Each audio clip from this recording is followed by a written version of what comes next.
بسم اللہ الرحمن الرحیم۔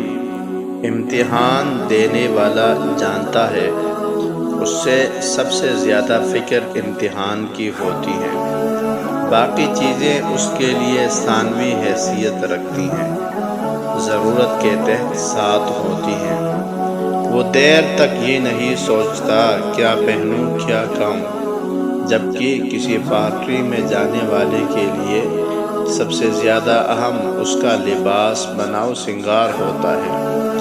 دنیا امتحان گاہ ہے، اللہ نے پیپر آؤٹ کر کے دنیا میں بھیجا ہے۔ اب جو اس امتحان میں کامیاب ہو گیا اس کے لیے جنت کی نہریں اور چشمے ہیں، اور جو ہنسی مذاق بے فکری کی محفلیں چاہتا ہے اس کے پاس زندگی ہے تو وقت ہے۔ امتحان کی فکر اور تیاری کر لے یا زندگی سے لطف اندوز ہو جائے، آخر کار جانا تو رب کے پاس ہے۔ خوش رہیں، آباد رہیں۔